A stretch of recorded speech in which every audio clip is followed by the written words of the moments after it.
Assalamualaikum warahmatullahi wabarakatuh. Waalaikumsalam warahmatullahi wabarakatuh. Alhamdulillah.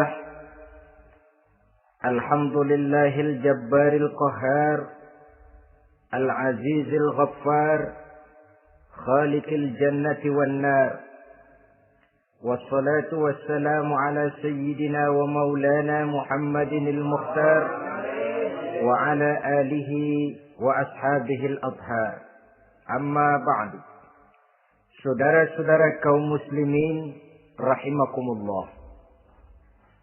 Pada pertemuan kali ini kita akan membicarakan tentang neraka dan calon-calon penghuninya. Sesungguhnya kalau kita bicara tentang neraka, artinya kita bicara tentang akhirat. Dan kalau kita bicara tentang akhirat, kita bicara tentang alam gaib yang merupakan salah satu dari rukun iman yang 6, percaya kepada alam gaib. Kalau sudah bicara alam gaib, maka ini di luar batas kemampuan nilai-nilai ilmiah dan di luar batas kemampuan renungan filsafat. Ilmu pengetahuan akan buntu kalau sudah membicarakan alam gaib. Artinya, kehidupan di akhirat itu tidak bisa diteliti secara ilmiah. Filsafat pun akan ngambang kalau sudah membicarakan kehidupan di alam gaib. Karena itu kalau kita kembali kepada logika, jika kita ingin mengerti tentang caranya membuat bangku, kita pergi ke tukang bangku dan bertanya kepadanya. Kita ingin mengerti cara membuat mobil, kita pergi ke tukang mobil, ke bengkel mobil dan bertanya kepada ahlinya. Pun dalam urusan alam gaib, sudah sewajarnya kita kembali kepada penjelasan dari Sang Pencipta alam gaib, yakni Allah Subhanahu wa ta'ala. Dan melalui kitabullah Al-Quranul Karim, Allah telah menjelaskan masalah-masalah gaib berupa kehidupan di surga dan neraka itu secara jelas dan pasti. Dengan kata lain, di dalam membicarakan tentang neraka ini, yang menjadi dasar daripada pemikiran kita adalah rasa iman kepada Allah Subhanahu wa ta'ala. Karena soal neraka tidak pernah bisa dibuktikan dengan ilmu pengetahuan. Tidak bisa diselidiki sebab orang yang sudah pulang ke sana pun tidak pernah kembali lagi kemari untuk kita tanya bagaimana hal ihwal keadaan di sana. Saudara-saudara kaum muslimin rahimakumullah. Neraka dalam istilah Quran selalu disebut dengan narun, yaitu suatu tempat di akhirat nanti yang wujudnya berupa api yang bergejolak, bernyala dengan teramat dahsyatnya, sehingga dapat mengelupaskan kepala setiap orang dan menjulang ke hati. Diriwayatkan oleh Imam Bukhari dan Muslim bahwa Rasulullah sallallahu alaihi wasallam pernah bersabda, "Narukum hadhihi allati tuqiduna juz'un min 70 jazaan min harri jahannam." Qalu, "Wallahi in kanat lakafiyatun ya Rasulullah." Qala, "Fa innaha fadlat bi 69 jazaa." Apimu yang kamu pakai di dunia ini, kata Nabi, untuk memasak, untuk menyalakan lampu, api yang kau pakai di dunia ini cuma satu bagian kecil dari 70 kali bagian panasnya neraka jahanam. Sahabat waktu itu terperanjat lalu berkata, "Wallah, in kanat lakafiyatun ya Rasulullah." Ya Rasul, api di dunia ini saja sudah cukup untuk menghanguskan kami, untuk menghanguskan apa yang ada. Bersabda Rasulullah sallallahu alaihi wasallam, maka sesungguhnya api neraka itu dilebihkan panasnya dengan 69 kali daripada panasnya api di dunia ini. Jadi sepanas-panasnya api yang pernah kita rasakan di dunia ini, maka api di neraka nanti 69 kali lebih panas dari api yang kita rasakan paling panas di dunia. Hadis yang senada dengan penjelasan ini di samping Jawahirul Bukhari, kita bisa menemukannya dalam Mukhtasar Tazkiratul Qurtubi dan Mukhtasar Ibnu Abi Jamrah misalnya. Saudara-saudara kaum muslimin rahimakumullah. Sehingga boleh jadi seringan-ringan azab penduduk neraka di akhirat nanti, kata Nabi, seorang yang di telapak kakinya diletakkan kerikil neraka yang sangat kecil, lalu mendidih otaknya. Itu seringan-ringannya. Di tapak kakinya diletakkan kerikil neraka yang oleh karena panasnya lalu mendidih otaknya. Itu yang paling ringan. Nggak apa-apa. Cuma segitu aja. Di telapak kakinya ditaruh kerikil, otaknya lalu jadi mendidih karena menahan panas. Pantas kalau satu hari Luqmanul Hakim pernah memberikan nasihat kepada anaknya. Kata beliau, anakku, kerjakanlah dosa seberapa kekuatanmu menanggung azab Allah. Dan laksanakan ibadah seberapa hajat dan keperluanmu kepada Allah. Berapa banyak hajatmu kepada Allah, begitulah kamu harus beribadah. Kalau kamu merasa tidak berhajat dan tidak perlu apa-apa kepada Allah, ya tidak usah ibadah. Logikanya kan begitu. Saudara-saudara, dalam hidup ini ada nggak yang nggak perlu kepada Allah? Ada nggak? Seluruh kita memerlukan Allah. Karena itu Luqman betul dengan bahasa diplomatis. Anakku, kerjakan ibadah seberapa hajatmu kepada Allah.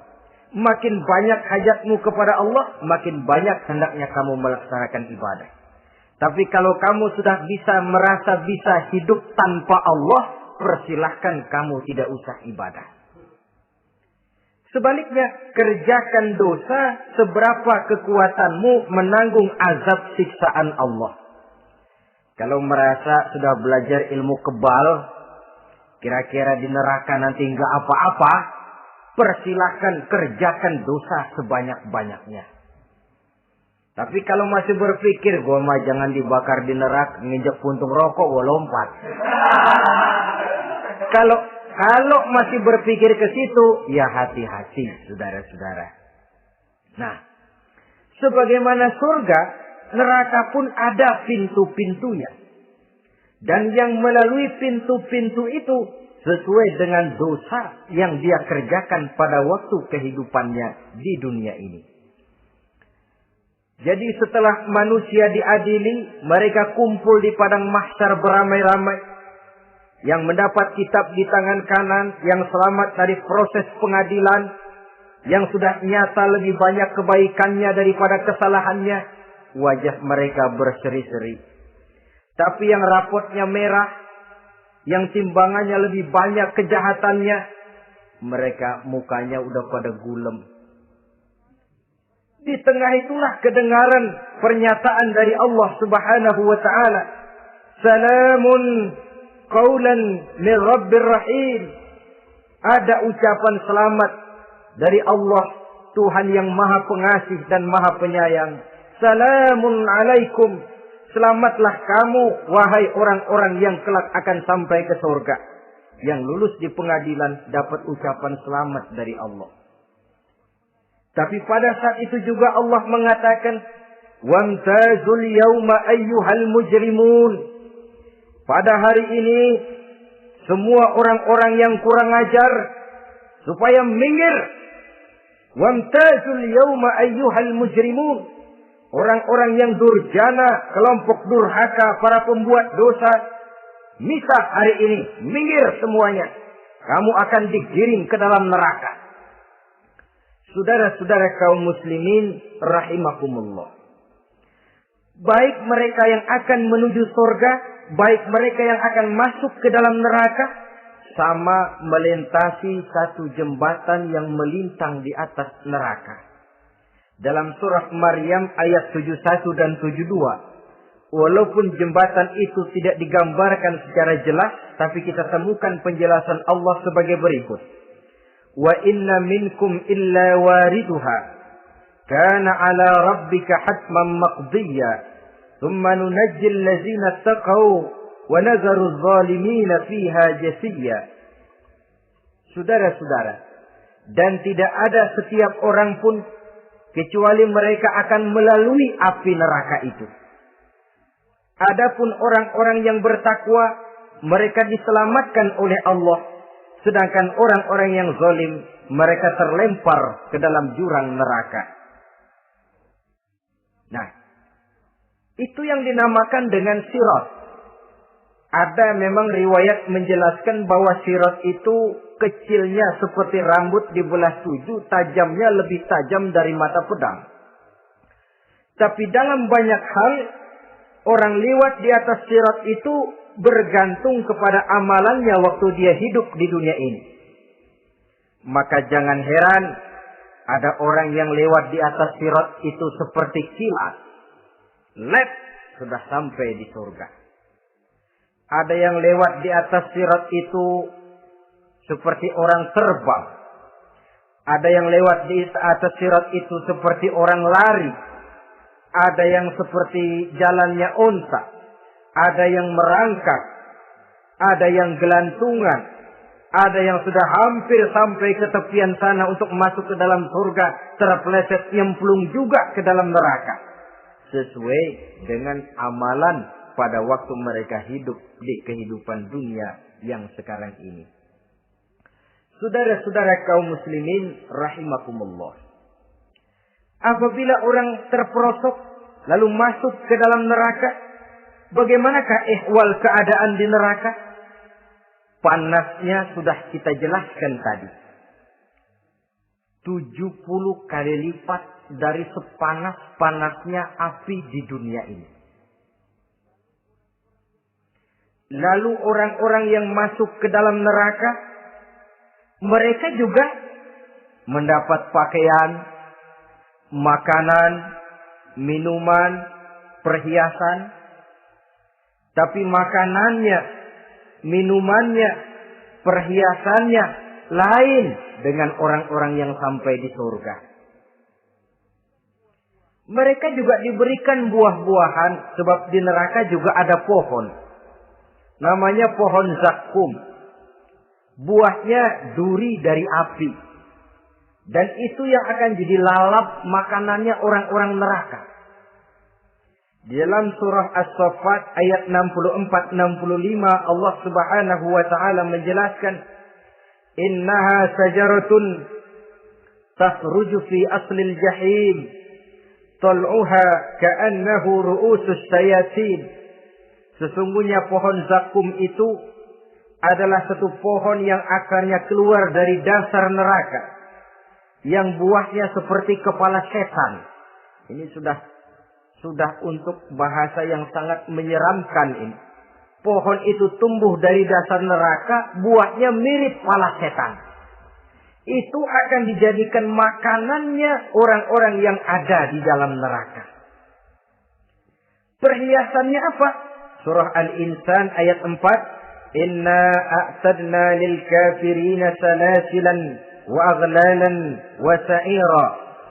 Sesungguhnya kami sediakan bagi orang-orang kafir itu di dalam neraka segala macam rantai, cambuk-cambuk dan belenggu-belenggu neraka terbuat dari api neraka, siap untuk merantai, membelenggu dan mencambuk mereka.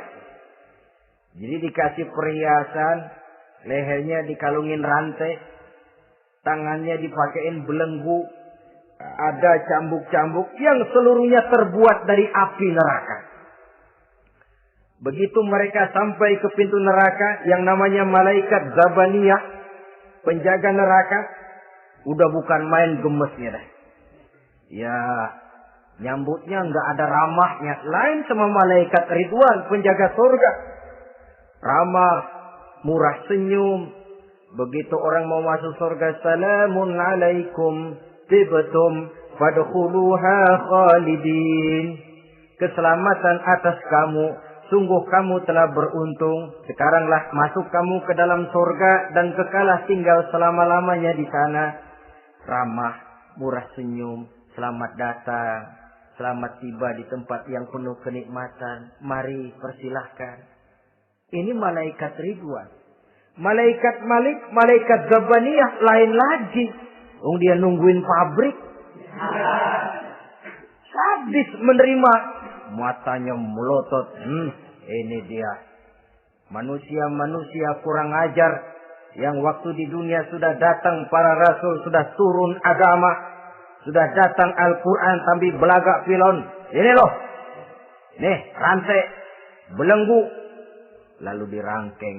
Dimasukkan ke dalam neraka. Na'udzubillah. Summa na'udzubillah. Saudara-saudara. Lalu terpikir oleh kita. Kalau begitu panasnya api neraka. Sekali lempar orang terus mati dong. Ya enak kalau boleh begitu sih. Begitu dilempar ke neraka terus mati. Enak. Ternyata tidak.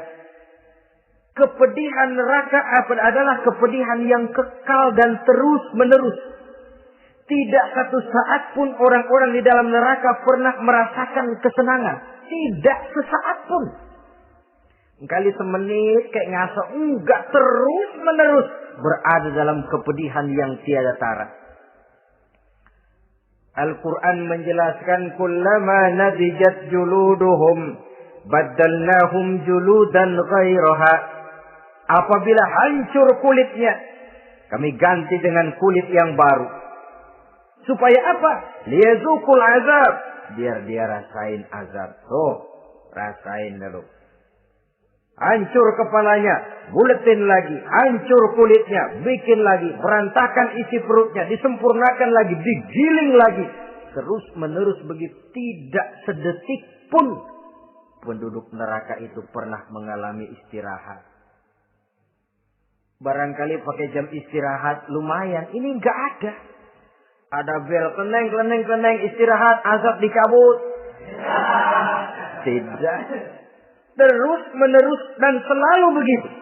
Satu detik saja pun mereka tidak pernah istirahat dari siksaan dan azab yang mereka terima. Saudara-saudara kaum muslimin rahimakumullah. Lalu bagaimana keadaan mereka? Ada orang-orang di dalam neraka itu yang dikenakan pakaian dari api neraka. Luar biasa. Dikasih pakaian dinas dari api. Kemudian kepalanya dituangi air yang sedang mendidih. Yang dengan tuangan air itu dihancur luluhkan segala isi perutnya dan kulit-kulitnya. Setelah itu mereka dicambuk dengan cambuk-cambuk dari besi. Apabila mereka hendak keluar dari neraka, mereka dicampakkan kembali ke dalamnya. Dan dikatakan kepada mereka, rasakan siksaan yang membakar ini. Dalam surah Al-Hajj ayat 19 sampai 22, kita bisa simak firman Allah Subhanahu wa taala. Fallazina kafaru qutti'at lahum thiyabun min nar yusabbu min fawqi ru'usihimul jahim yus'aru bihi ma fi butunihim wal julud wa lahum maqami'u min hadid kullama aradu an yakhruju minha min ghammin u'idu fiha wa zuqu 'azabal hariq na'udzubillah summa na'udzubillah. Diberikan pakaian dari api, melolong, menyayat, dia memilukan, merintih dan meraung-raung. Lalu kepalanya diguyuri dengan air yang sangat mendidih. Hancur luluh isi perutnya. Masih dicambuk lagi dengan cambuk-cambuk dari besi. Mereka merambat. Mereka meraung. Mereka hendak lari. Mereka ingin keluar dari neraka. Tapi tiap kali mereka merambat ingin keluar, ditarik lagi. Kalau bicara kita, ayo, mau kemana lo? Apa kata malaikat penjaga neraka? Zuku azabal hariq, rasa ini makan pencarian lu waktu di dunia. Saudara-saudara, lalu ada pula siksaan penduduk neraka itu, di mana dahi, lambung dan punggung mereka dipanggang dengan api neraka. Allah karim. Kita di dunia ini tertusuk paku saja waktu berjalan sudah bukan main pedihnya. Tertusuk duri saja sudah bukan main pedihnya. Ini punggungnya, lambungnya macam disate, dipanggang dari api neraka. Dalam At-Taubah ayat 35 kita temukan firman Allah, "Fi nari jahannam fatukwa biha ibahuhum wa junubuhum wa zuhuruhum." Na'udzubillah summa na'udzubillah. Kemudian ada pula penduduk neraka itu yang disiksa, lehernya diikat dengan rantai. Mereka spontan diseret-seret dengan sekeras-kerasnya dan dilemparkan ke dalam lautan air yang sedang mendidih. Kemudian mereka dibakar dalam api yang bergejolak dan menyala-nyala. Pada surah Al-Mu'min ayat 71 dan 72 Allah Subhanahu wa taala menjelaskan, "Izil aghlalu fi a'nakihim wassalasil yushabuna fil hamim thumma fil nari yusjarun." Ketika belenggu dan rantai dipasang di leher mereka supaya mereka diseret ke dalam air yang sangat panas, kemudian mereka dibakar dalam api.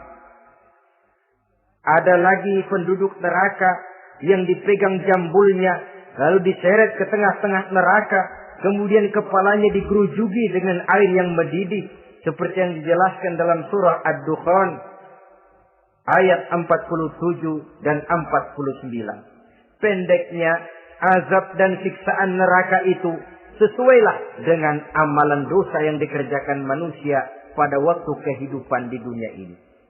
Maka dalam puncak perjalanan Mi'raj misalnya, kepada Rasulullah sallallahu alaihi wasallam diberikan berbagai macam penglihatan sebagai contoh dan tamsil dari kehidupan di dunia ini. Sejak dari penglihatan di jalan sampai kepada penglihatan surga dengan segala kenikmatannya dan neraka dengan seluruh azabnya, seluruhnya merupakan contoh teladan. Misalnya dalam perjalanan ketika hendak Mi'raj itu, sebelum berangkat Rasul disodorkan 2 minuman. Segelas berisi arak, segelas lagi berisi susu. Kata malaikat Jibril, "Ambillah salah satu minuman itu ya Muhammad." Lalu Rasul dengan tidak ragu-ragu, mantap betul beliau mengambil gelas yang berisi susu, lalu beliau minum. Setelah beliau minum itu, malaikat Jibril berkata, "Shaddaqta ya Muhammad." Engkau telah benar Muhammad. Laqad asabtal haqq, pilihanmu tepat. Kenapa ya Jibril? Untung susu yang kamu minum Muhammad. Kalau arak yang kamu ambil, pasti umatmu bakal jadi umat yang teler semua. Ini pun satu contoh buat kita semua, bahwa dalam kehidupan kita selalu berhadapan dengan susu dan arak, berhadapan dengan hak dan batil, berhadapan dengan benar dan salah. Maka hati-hati kita jangan sampai salah pilih karenanya. Lalu yang ada kaitannya dengan persoalan kita, penglihatan yang diberikan Allah kepada beliau di neraka. Beliau melihat sekelompok orang dilontari kepalanya dengan batu dari api neraka. Tiap kali dilontari kepala itu hancur berkeping-keping, berantakan otaknya. Lalu dibulatkan kembali. Setelah kepala itu bulat kembali, disambitin lagi. Menjerit, meraung, merintih kesakitan, hancur kepalanya, berantakan otaknya. Lalu dibulatkan lagi, terus menerus begitu, tidak pernah berhenti. Sampai Rasul bertanya, "Ya Jibril, ini orang kenapa kepalanya dilontari dengan api neraka sampai hancur lalu dibulatkan kembali?" Kata malaikat Jibril, "Ya Muhammad, itulah contoh daripada umatmu yang berat untuk sujud kepada Allah Tuhannya.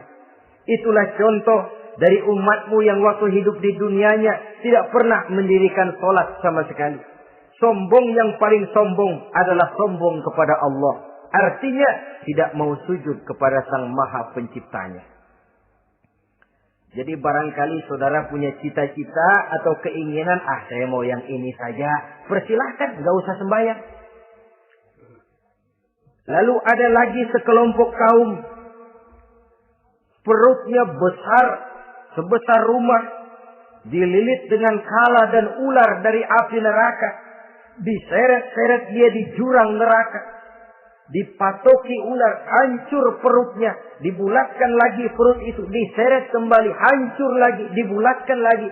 Terus menerus seperti itu. Kata Nabi Jibril, ini apa lagi? Kata malaikat Jibril, wahai Muhammad, inilah contoh daripada umatmu yang waktu di dunia suka makan riba alias renten dan suka makan harta anak yatim. Suka ngobyekin anak yatim. Sok jadi pengasuh anak yatim. Anak yatimnya lapar, pengasuhnya yang pada kenyang. Saudara hadirin yang saya muliakan. Orang yang makan riba alias renten. Orang yang makan harta anak yatim. Begitu gambaran yang diperlihatkan kepada baginda Rasulullah Sallallahu Alaihi Wasallam. Sebagian lagi ada penduduk neraka yang kukunya terbuat dari tembaga dari api neraka. Panjang sangat kukunya itu. Lalu mencakar-cakar mukanya sendiri. Hancur mukanya, berantakan, dicakari oleh kukunya itu. Lalu dibulatkan lagi. Dicakar lagi. Hancur lagi. Dibulatkan lagi. Pengangguran benar ya orang. Muka sendiri, dicakarin sendiri. Ya Jibril, ini tamsil apa Jibril? Ya Muhammad, itulah contoh dari umatmu yang pada waktu di dunianya enggak pernah rukun sama sesama saudaranya muslim. Suka nyari aib orang lain. Suka ngejelekin orang lain, padahal orang lain itu saudaranya seakidah. Kan sama dengan nyakar muka sendiri namanya. Menepuk air di dulang, terpercik muka sendiri. Kejelekan saudaranya dikorek-korek. Aib saudaranya diobral di pasar umum. Orang macam itu nanti tangannya akan tumbuh kuku panjang dari tembaga yang akan mencakar dan mengoyak-ngoyak mukanya sendiri. Itu kita bisa lihat nanti. Oh, ini yang waktu di dunia suka ngorek-ngorek kesalahan orang tuh lagi pada nyakarin mukanya. Oh, begitu. Saudara-saudara kaum muslimin rahimakumullah. Oleh karena itu Nabi ajarkan kita, tuba liman shaghalahu aibuhu an uyubin nas. Beruntung orang yang aib dan kekurangan pada dirinya menyebabkan dia sibuk sampai enggak sempat ngorek-ngorek aib dan kekurangan orang lain. Introspeksi. Beruntung orang yang celak dirinya menyebabkan dia sibuk dan tidak sempat ngorek-ngorek aib pada diri orang lain. Ada pula di antaranya dilihat oleh Rasul. Di antara penduduk neraka itu orang yang lidahnya terjulur memanjang. Kemudian dipotong lidah itu dengan gunting dari api neraka. Menjerit dan memekik ia menahan sakit yang tiada tara. Sampai Rasul bertanya kepada malaikat Jibril, kalau ini tamsil apa lagi ya Jibril? Kata malaikat Jibril, wahai Muhammad, inilah contoh dari umatmu, orang-orang yang waktu di dunia tidak pandai menjaga lidahnya, suka menggunjing orang, suka memfitnah orang, suka ghibah dan namimah, suka ngomongin orang di belakang yang bersangkutan. Maka hari ini lidahnya menjulur menjadi panjang dan dipotong dengan gunting dari api neraka. Lalu Rasul juga melihat sekelompok orang perempuan tergantung rambutnya dari gantungan api neraka. Kemudian dipanggang dari duburnya sampai ke atas kepalanya dengan tombak dari api neraka, meraung dan merintih serta mengeluarkan nanah dari kemaluannya. Rasul bertanya, ini apa lagi ya Jibril? Kata malaikat Jibril, inilah perempuan yang waktu di dunia tidak pandai menjaga kehormatan dirinya. Ahli zina dan tukang umbar saudara-saudara kaum muslimin rahimakumullah, banyak lagi tamsil-tamsil yang dicontohkan dalam puncak perjalanan Mi'raj yang seluruhnya merupakan peringatan bagi kita umat Rasulullah sallallahu alaihi wasallam.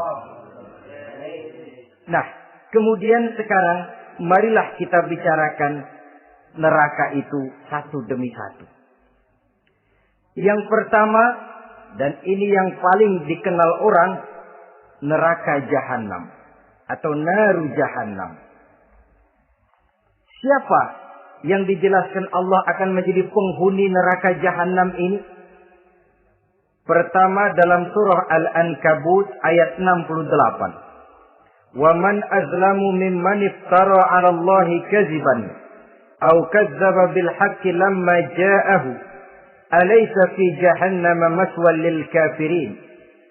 Adapun orang-orang yang zalim kepada Allah, mendustakan ayat-ayat Allah dan mendustakan kebenaran setelah datang kebenaran itu, bukankah neraka Jahannam merupakan tempat kembali bagi orang-orang kafir?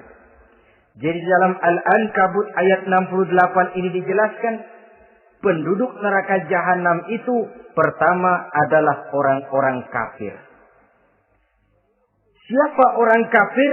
Menurut keyakinan akidah kita, setiap orang di luar Islam adalah kafir. Kemudian yang kedua dalam surah Al-Hijr ayat 42 dan 43, penduduk neraka Jahannam itu, inna ibadi laisa laka alaihim sultanun illa man ittaba'aka minal ghawin wa inna jahannama lamaw'iduhum ajma'in. Sesungguhnya hamba-hambaku tidak akan bisa kamu kuasai, hai iblis, kecuali mereka yang mengikuti tipu dayamu. Sesungguhnya neraka Jahannamlah tempat mereka seluruhnya. Kalau kita perhatikan ayat ini, maka penghuni neraka Jahannam yang kedua adalah para pengikut setan. Para pengikut setan dengan seluruh ajaran-ajaran yang dilancarkan oleh setan. Padahal pada saat hendak masuk neraka, setan jelas cuci tangan. Tugasnya cuma bagaimana mencari pengikut sebanyak-banyaknya yang akan nemenin dia di neraka nanti. Tapi pada saat orang digiring ke dalam neraka, setan cuci tangan. Mungkin orang menuntut, setan, gue ngikutin lu, sekarang kenapa jadi kemari? Nah, gue bilang juga apa? Kata setan, gue bilang juga apa, lu kenapa ngikutin? Dan setan ini menebar ranjau dalam segala bentuknya, dengan segala macam caranya.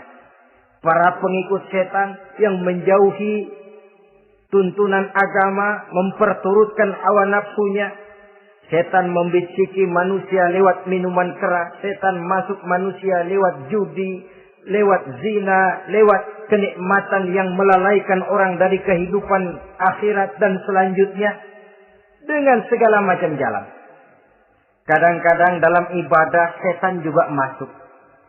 Kalau tidak ditimbulkannya takabur, ditimbulkannya sikap ujub dalam diri kita. Timbul rasa diri lebih benar dari orang lain. Dan ini jelek. Timbul rasa nganggap enteng orang lain. Itu kan ujub. Nggak dikelihatannya orang. Cuma hatinya aja ngomong sendirian. Kalau gue lihat di kampung ini nggak ada yang kayak gue. Bayangnya kayak ibadahnya kayak udah aing pang paling nak ya di dia. Itu juga bisikan iblis. Dan dia tidak segan-segan mengaku jadi Tuhan iblis itu. Dan ini diceritakan dalam kehidupan Sayyidus Syekh Abdul Qadir Jailani. Ketika beliau sedang ibadah di mihrab dalam masjid, datang seberkas sinar. Sinar itu ngomong, ya Abdul Qadir, ana rabbuk. Hai Abdul Qadir, aku Tuhanmu, kata cahaya tadi. Sudah cukup kamu ibadah Abdul Qadir. Sembayangmu udah banyak, puasamu udah banyak, jihadmu cukup. Maka mulai sekarang berhenti dah ibadah. Aku bolehkan kepada kamu segala yang dilarang. Cuma yang didatangi Syekh Abdul Qadir. Sehingga mendengar cahaya tadi ngomong begitu, beliau ambil kasut sendal, disambitnya cahaya tadi, izhab ya la'in. Pergi, laknat, terkutuk, iblis kamu. Masa saya disuruh berhenti sembahyang karena hati saya sudah baik? Kalau hati sudah baik lalu boleh berhenti sembahyang, mestinya yang paling dulu berhenti sembahyang Nabi Muhammad, sebab beliau orangnya paling baik. Tapi Nabi hatinya baik, sholat jalan terus, hukum halal haram berlaku. Ini kadang-kadang orang sekarang baru ibadah dikit banget merasa dapat bisikan katanya, wangsit. Dia berhenti sembahyang madep mulu, nah madep mudik sembahyang. Bikin ajaran yang aneh-aneh. Nah kalau satu orang boleh dapat wangsit, saya juga boleh dong ngomong dapat wangsit. Saya juga boleh dong mendirikan aliran kepercayaan. Saya ngilang dulu dari kampung saya kira-kira 3 tahun. Saya nyepi di kaki Gunung Salak, pulang piara jenggot, pakai belangkon. Di depan nama saya pakai embel-embel mbah. Saya ngaku dapat wangsit di Gunung Ano, mewahyukan kepada saya ano. Saya cari murid yang fanatik. Saudara-saudara kaum muslimin rahimakumullah. Setan membisiki manusia hatta kita sedang ibadah sekalipun dibisikin. Caranya, mula-mula dia bisikin, lu sembahyang buru-buru dah. Buru-buru udah. Akhirnya apa? Rukuk kita nggak sempurna, sujud kita nggak lengkap, tumakninah kita kurang, bacaan kita tajwidnya nggak kena. Kalau itu bisa kita atasi, kita sembahyang sebagaimana yang seharusnya, dia bisiki lewat jalan lain lagi. Suruhnya yang pendek-pendek aja dah. Atau habis sembahyang udah sigrah, udah jangan pakai wirid, jangan pakai zikir. Dengan segala macam jalan. Dibisikinya was-was ke dalam diri kita. Hingga ada satu riwayat walaupun dhaif tapi ini baik untuk dijadikan pelajaran. Konon iblis itu kalau subuh keliling dia. Bawa kulit kambing, jarum sama tepung. Ditanya orang, iblis ini buat apa? Oh, kulit kambing. Gunanya tahu nggak? Kalau begitu subuh, sudah muazin bilang, as-salatu khairum minan naum. Salat lebih baik daripada tidur. Maka ini kulit kambing mulai aku hamparkan buat hamba-hamba Muhammad. Jadi begitu dengar azan, cuma udah bikin anget udah tidur. Kenapa? Kulit kambing belis masuk. Saudara-saudara, lalu kata orang tadi lagi, lah kalau tepung buat apa itu? Oh, tepung. Itu kalau umat Muhammad mau baca Quran, baca kitab, mutola'ah, gua aurin tepung matanya. Biar dia sepet. Makanya kalau sudah ngaji, baca Quran, bawaannya udah ngantuk aja ngantuk. Oh begitu, iya. Nah kalau duri paku itu buat apa? Nah ini duri paku. Kalau umat Muhammad mau hadir di majelis taklim, mau pergi ngaji, mau duduk iktikaf di masjid, gua pasangin paku di pantatnya. Jadi kalau sudah duduk di masjid, keleset. Hadir di majelis taklim, keleset. Bawaannya mau udahan melulu. Itu duri-duri dan paku-paku yang memang ditebarkan oleh iblis. Saudara-saudara kaum muslimin rahimakumullah. Jadi para pengikut setan dengan segala macam perangkapnya ini pun. Ya perangkap setan itu ya dunia. Dunia itu ya isinya harta, tahta, wanita. Kan perangkap dunia itu. Harta, tahta, wanita. Ini sering bikin orang buta. Perangkap dunia. Dan merupakan perangkap setan sekaligus. Nah, yang ketiga. Penghuni neraka jahanam adalah para pembuat dosa, orang-orang yang durhaka. Dalam Toha ayat 74 Allah menjelaskan, innahu may ya'ti rabbahu mujriman fa inna lahu jahannam. Sesungguhnya orang-orang yang datang menghadap Allah dengan berlumuran dosa, maka sesungguhnya bagi mereka adalah neraka jahanam. Dan yang keempat, penghuni neraka jahanam orang yang kufur nikmat.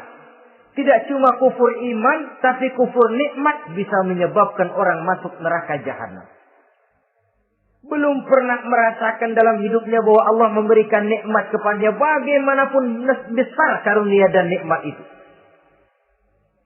Dalam surah Ibrahim ayat 28-29 Allah menjelaskan, alam tara ilal ladzina baddalu ni'matallahi kufran wa ahallu qaumahum darul bawar jahannama yaslaunaha wa bi'sal qarar.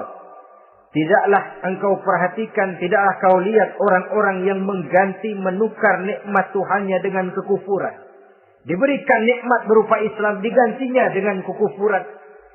Dia tidak tahan kesengsaraan dunia lalu memilih kesengsaraan akhirat. Padahal kesengsaraan akhirat lebih abadi dari kesengsaraan dunia. Ada orang yang gak tahan miskin dunia, lalu menjatuhkan pilihan lebih memilih miskin akhirat. Ya Allah, keliru besar. Karena nggak tahan hidup miskin di dunia, ada yang nawarin ngasih supermi 3 bungkus, iman helap. Ada yang ngasih beras, pindah agama. Ada yang bawain pakaian bekas, tukar akidah, pindah iman. Innalillah. Ditukar kemiskinan dunia dengan kemiskinan akhirat. Padahal kemiskinan dunia berapa tahun? Setahun umur manusia. Sepanjang-panjang umur orang sekarang kan. 100 tahun udah jarang umur orang sekarang. 70 aja udah cakep tuh. Sebenarnya kalau 70 tuh ada jatah lebih tuh 7 tahun. Toh kalau ikut Nabi 63 tahun kan. Nabi wafat. Kalau kita sudah umur 70 tuh ada jatah ekstra 7 tahun. Oh ya, dimanfaatkan baik-baik mestinya. Taruhlah kemiskinan dunia, bagaimanapun melaratnya dunia, bagaimanapun sengsaranya dunia, cuma sebatas umur kita. Tapi kalau nikmat Islam ini harus kita tukar dengan yang lain. Baddalu ni'matallahi kufran. Menukar, mengganti nikmat yang diberikan Allah dengan kekufuran. Artinya kita menukar kemiskinan sementara dan kita memilih kesengsaraan dan kemiskinan abadi. Di akhirat kita miskin, di neraka kita miskin, miskin abadi. Di neraka kita sengsara, sengsara abadi. Saudara-saudara kaum muslimin rahimakumullah. Itu neraka jahanam. Yang kedua dinamakan neraka jahim. Siapa mereka ini para penghuninya? Siapa mereka ini para penghuninya? Pertama dalam surah At-Takatsur, yaitu orang-orang yang bermegah-megah dengan dunia, menumpuk-numpuk harta, lalu lupa dengan kesibukan harta itu, lupa kepada kehidupan yang akhirat nanti. Alhaakumut takatsur hatta zurtumul maqabir kalla sawfa ta'lamun thumma kalla sawfa ta'lamun kalla law ta'lamuna ilmal yaqin la tarawunnal jahim. Kamu telah lalai akibat apa? At-takatsur. Ini penyakit pertama yang menyebabkan orang sampai ke neraka jahim. Penyakit takatsur. Dan itu penyakit zaman sekarang.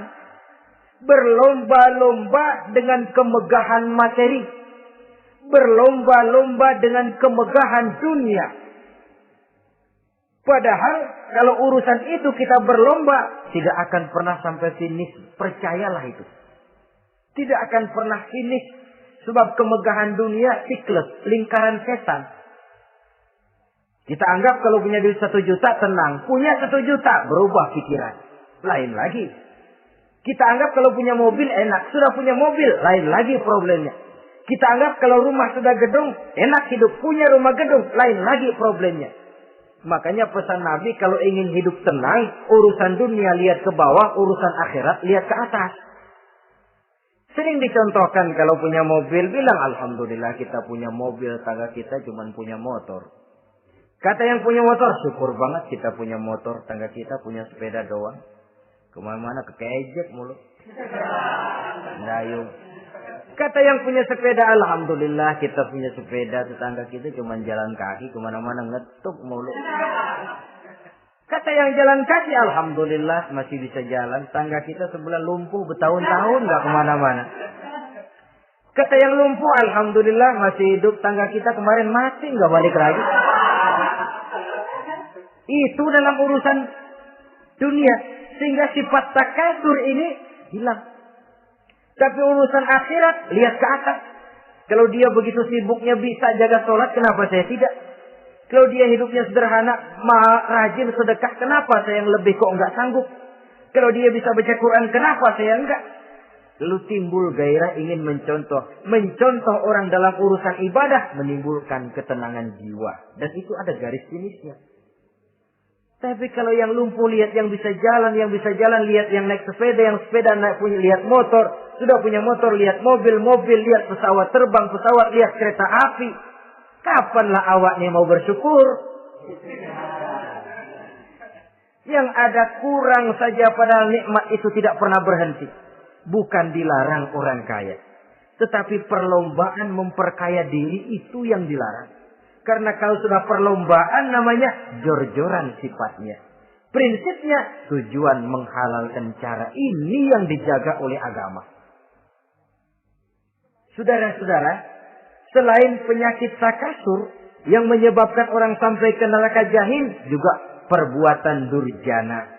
Dalam Al-Infitor ayat 13-14. Innal abrara lafi na'im wa innal fujjara lafi jahim.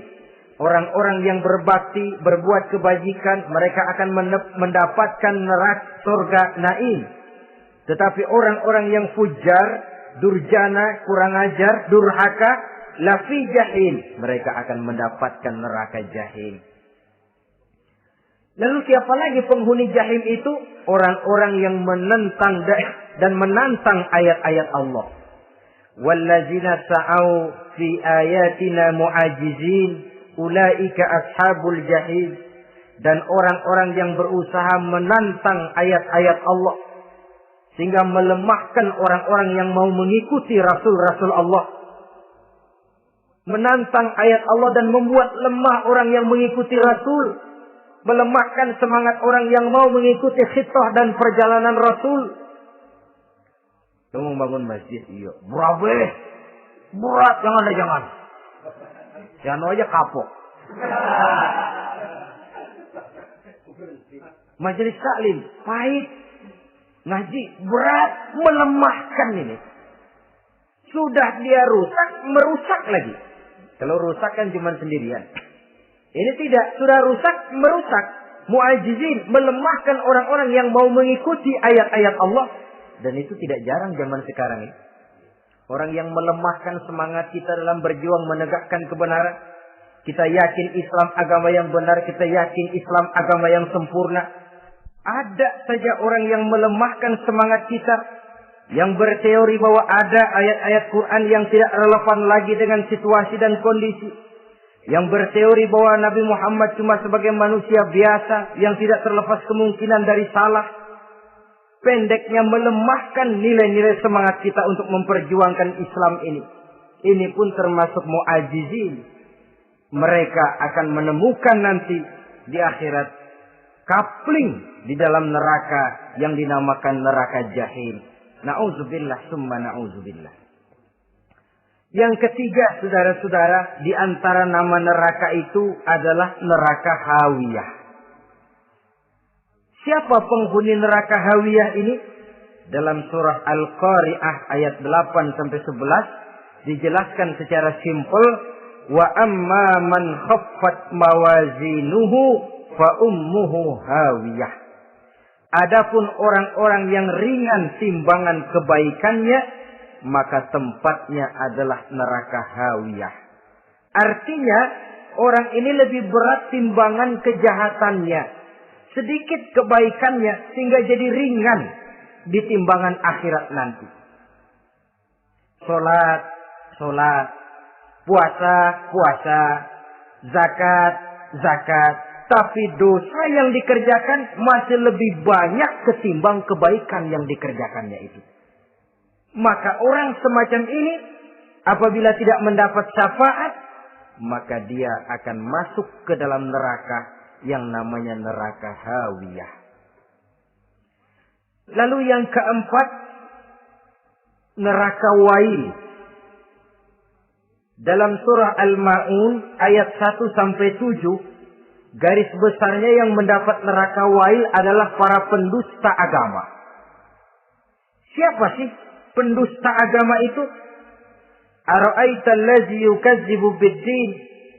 Tidakkah kamu lihat siapa orang-orang yang mendustakan agama? Mendustakan agama, beragama tapi bohong, sholatnya bohong, hajinya bohong, puasanya bohong, mendustakan agama. Siapa mereka? Fadzalikal ladzi yad'ul yatim. Pertama, orang yang suka menghardik anak yatim. Anak yatim yang lemah, anak yatim yang tidak berdaya, yang hidup dipayungi kemiskinan dan kekurangan, bukan ditolongnya, malah dihardiknya. Jangan lupa, saudara yang sudah 2-3 kali pergi ke Makkah, saudara yang khusyuk dalam sujudnya, saudara yang mantap dalam puasanya, mungkin saja bisa terhalang masuk ke dalam surga. Karena di samping rumah saudara ada anak yatim merintih menahan lapar dan haus. Saudara tahu, saudara mampu, tapi saudara diam saja tidak mau mengulurkan tangan. Mungkin itu yang akan mengganjal saudara untuk masuk ke dalam surga. Wala yahuddu ala ta'amil miskin. Mereka membiarkan fakir miskin, tidak memberikan makan. Kemudian fawailul lil musallin. Mereka juga melalaikan salat. Allazina hum an salatihim sahun. Allazina hum yura'un. Mereka juga riak di dalam amalnya. Saudara hadirin kaum muslimin rahimakumullah. Melalaikan salat, kemudian riak dengan amalnya, termasuk amalan salatnya. Kalau jadi imam, bahasanya dibuat sepasih-pasihnya, surahnya yang panjang-panjang, paling pendek sabbihis sama wadduha. Tapi kalau sholat sendirian cukup qul huwallahu ahad sama inna a'tainakal kautsar. Hilang lagi nilai keikhlasannya. Dan terakhir, mereka enggan untuk membayar zakat. Yang memenuhi ciri-ciri inilah yang dikatakan sebagai pendusta agama. Menghardik yatim, membiarkan fakir miskin, melalaikan sholat, riya, dan enggan membayar zakat. Mereka divonis mendapat neraka wail. Seperti dalam surah Al-Ma'un ayat 1 sampai dengan 7. Saudara-saudara kaum muslimin rahimakumullah.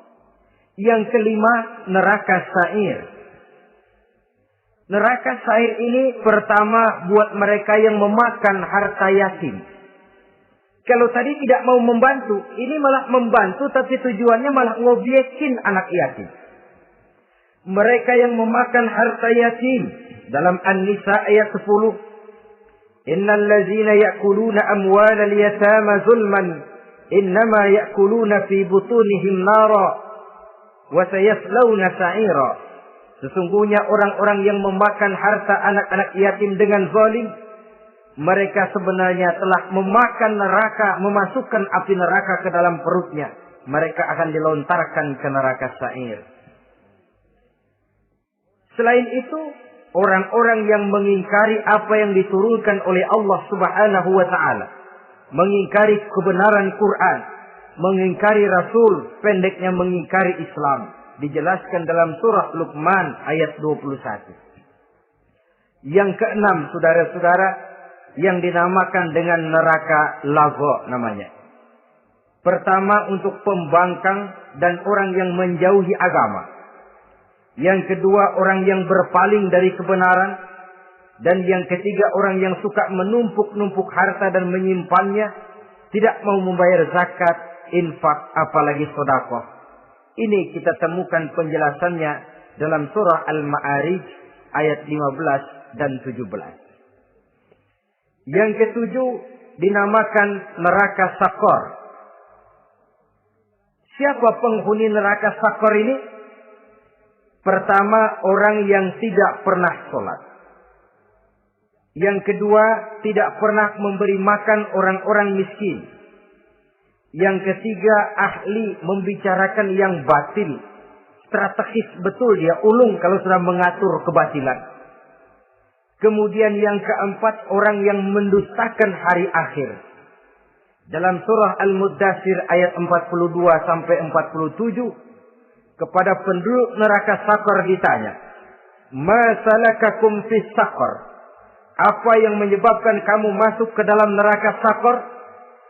Qalu lam naku minal musallin wa la naku nut'imal masakin wa kunna nakhudu ma'al khaidin wa kunna nukazzibu yaumaddin. Mereka menjawab, kami di dunia tidak pernah sholat, tidak pernah memberi makan fakir dan miskin. Kami selalu berkumpul dengan orang-orang yang batil dan membicarakan kebatilan, dan kami mendustakan adanya hari akhir. Yang kedelapan, yang terakhir adalah neraka Hutamah. Ini diperuntukkan bagi para pengumpat, pencela, para penghina orang lain, mencari aib saudaranya, kemudian juga mereka menumpuk, menghitung-hitung harta, lalu kikir dan bakhil dengan hartanya itu. Dalam surah Al-Hujurat ayat 11-12, kemudian surah Al-Humazah ayat 1 sampai dengan 7, kita temukan penjelasan itu. Pada akhirnya saudara-saudara, kalau penduduk surga mereka kekal di dalamnya, maka penduduk neraka ini ada dua macam. Ada penduduk musiman, ada penduduk permanen. Kalau yang namanya penduduk permanen itu sudah punya paspor KTP. Memang penduduk permanen itu mereka yang kekal selama-lamanya di dalam neraka. Mereka lah orang-orang musyrik dan orang-orang kafir, termasuk orang-orang munafik. Bahkan lebih dahsyat lagi yang namanya munafik. Kata Allah, innal munafiqin fid darkil asfal minan nar. Orang munafik itu berada di dasar jurang neraka yang paling bawah, keraknya neraka. Saudara-saudara, adapun penduduk yang semi permanen, ia masuk neraka buat sementara saja, sekedar dengan dosa-dosa yang dikerjakannya. Mereka adalah orang-orang mukmin yang asli, orang-orang Islam yang waktu di dunianya berbuat dosa. Mereka masuk ke dalam neraka, menerima azab sesuai dengan dosa yang dikerjakannya. Setelah itu mereka akan diangkat dari surga untuk ditempatkan di dalam.